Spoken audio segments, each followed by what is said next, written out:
जानते हैं कि हमारे इंडिया में मोबाइल मैन्युफैक्चरिंग में सबसे ज़्यादा जो कंपनी मोबाइल बनाती है वो है डिक्सन टेक्नोलॉजी। ये अलग-अलग ब्रांड के कंपनियों के नाम से मोबाइल बनाती है। इनका तमिलनाडु में फैक्ट्री है और ये लोग बहुत सारे इंडियन ब्रांड के लिए भी मोटरोला हो गया या सैमसंग हो गया, ऐसे एचपी हो गया, ऐसे बहुत से कंपनियों के लिए आपका टैब और इस तरीके से मोबाइल वगैरह बनाते हैं। तो इनका जो टाई अप अभी हुआ है वो हुआ है Dixon to make laptop computer for HP in India at factory in Tamil Nadu. यानी एचपी वालों के साथ इनका एग्रीमेंट हुआ है कि एचपी हिंदुस्तान आपका एचपी के लिए ये लोग डिक्सन वाले लैपटॉप्स बनाएंगे, यानी लैपटॉप्स का मैन्युफैक्चरिंग ये लोग यहाँ पे करना चालू कर देंगे। देखिए धीरे धीरे इंडिया जो है मेकिंग इंडिया की तरफ जा रहा है और जब तक मेकिंग इंडिया का प्रोसेस इम्प्लीमेंट नहीं होगा, काम नहीं होगा ठीक तरीके से, तब तक ज़्यादा ग्रोथ नहीं हो सकता। सर्विस इंडस्ट्री क्या है, आप पूरी तरीके से डिपेंडेंट हैं अमेरिका के ऊपर कि जो वो करेगा उसके अनुसार आपको उसका असर आपको दिख जाएगा। मॉर्निंग में अगर मान लीजिए वहाँ पे दिख गया कि नेस्डेक रेड है तो आपका आईटी कंपनी ऐसे ही यहाँ लाल में खुलेगा।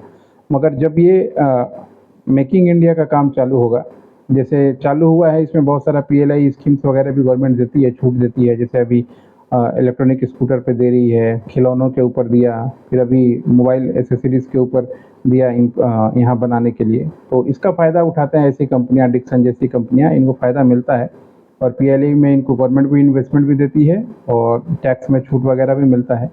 तो इस कंपनी को नज़र में रखिएगा, ये कंपनी लगातार ग्रो कर रही है और इसका शेयर पहले ही काफ़ी भाग चुका है, मगर फिर भी अगर इस तरीके से ऑर्डर इसको मिलता रहेगा तो भागने का कोई लिमिट नहीं होता है कि कौन कितना दूर तक जा सकता है। मगर चाइना के तौर पे, चाइना में जिस तरीके से लोग काम कर रहे हैं, चाइना की गवर्नमेंट जिस तरीके से काम कर रही है, तो मैन्युफैक्चरिंग करने से ही और पूरे वर्ल्ड का मैन्युफैक्चरिंग हब बनने के बाद ही उसको मान लीजिए आज इस तरीके का ग्रोथ हुआ है। तो अगर इंडिया को भी ग्रो करना है तो मेकिंग इंडिया जैसा और भी प्रोजेक्ट चलाना चाहिए और हर एक स्टेट गवर्नमेंट को ऐसा मेकिंग इंडिया जैसा अपने लोकल में कुछ व्यवस्था करनी चाहिए ताकि छोटे मैन्युफैक्चरर, बड़े मैन्युफैक्चरर काम करें। जब तक मैन्युफैक्चरिंग यूनिट नहीं बनेगा तब तक मान लीजिए आपका ओवरऑल ग्रोथ नहीं हो सकता, चाहे वो लेबर रिफॉर्म का हो, चाहे मिडिल क्लास का हो, चाहे लैंड का हो, प्रॉपर्टी का हो, कंज्यूमर का हो, किसी का भी नहीं। क्योंकि जब जॉब क्रिएट होगा, लोगों के पास पैसा आएगा, तभी तो सारा एक्टिविटी होगा, सामान भी खरीदेंगे, गाड़ी भी खरीदेंगे, घर भी खरीदेंगे। तो ये एक एक्टिविटीज़ है। चाइना में ग्रोथ जो किया हुआ है यही कारण है, उन्होंने अपना मेकिंग चाइना किया और पूरे वर्ल्ड को अपना इन्वेंट्री बनाया और मार्केट में आगे किया। तो अभी भी मेकिंग इंडिया के कॉन्सेप्ट को बहुत से लोग हमारे यहाँ पे नहीं समझ पाए हैं कि इसके पीछे का लॉजिक क्या है। तो मेकिंग इंडिया में अगर मान लीजिए आप कंपनी अपना रजिस्ट्रेशन करवाना चाहते हैं तो ज़रूर करवाइए। कोई भी मैन्युफैक्चरिंग करते हैं तो एक बार देख लीजिए कि मेकिंग इंडिया का क्या प्रोसेस है, क्या पीएलआई स्कीम है, किस तरीके से आप उसमें इन्वॉल्व हो सकते हैं फैक्ट्री खोल के।